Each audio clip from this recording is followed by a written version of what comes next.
राज्यात मान्सूननं दमदार हजेरी लावलेली असून कोकण व घाटमाथ्यावर मुसळधार पावसाचा मारा सुरू आहे।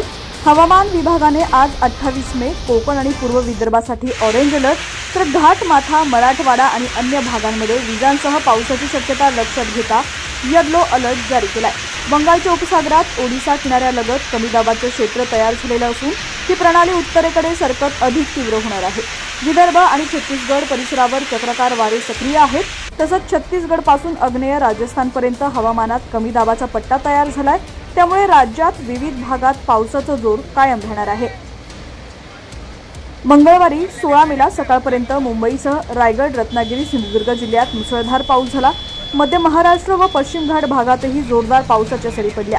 रायगड जिल्ह्यातील म्हसळा इथं तब्बल 280 मिलीमीटर पावसाची नोंद झाली आहे। आता कोणत्या जिल्ह्याला कोणता अलर्ट देण्यात आलाय तेच आज आपण या व्हिडिओच्या माध्यमातून जाणून घेऊयात। त्याआधी तुम्ही HPN मराठी न्यूज चॅनल पहिल्यांदाच पाहत असाल आणि अजूनही चॅनलला सबस्क्राइब केलेलं नसेल तर नक्की सबस्क्राइब करा, जेणेकरून आमचे अपडेट्स लवकरात लवकर तुमच्यापर्यंत पोहोचतील। रत्नागिरी, सिंधुदुर्ग, रायगड, सातारा, नागपूर, भंडारा, गोंदिया, गडचिरोली या भागाला रेड अलर्ट देण्यात आलाय।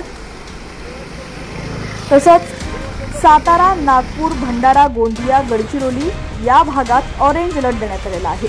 मुंबई, ठाणे, पुणे, कोल्हापूर, हिंगोली, नांदेड, नंदुरबार, धुळे, जळगाव, छत्रपती संभाजीनगर, जालना, बीड, परभणी, लातूर, बुलढाणा, अकोला, अमरावती, वाशिम, यवतमाळ, वर्धा या ठिकाणी येलो अलर्ट जारी करण्यात आलाय। नैऋत्य मोसमी वाऱ्यांनी सोमवारी मुंबई, पुणे, सोलापूर, धाराशिवपर्यंत वाटचाल केली होती, मात्र मंगळवारी मान्सूनची प्रगती थांबली आहे। तरीही अनुकूल हवामानामुळे पुढील 2 दिवसात महाराष्ट्राचा उर्वरित भाग तसंच कर्नाटक, तेलंगणा, आंध्र प्रदेश आणि सिक्कीम, पश्चिम बंगालच्या हिमालयीन भागांमध्ये मान्सून पोहोचण्याची शक्यता आहे।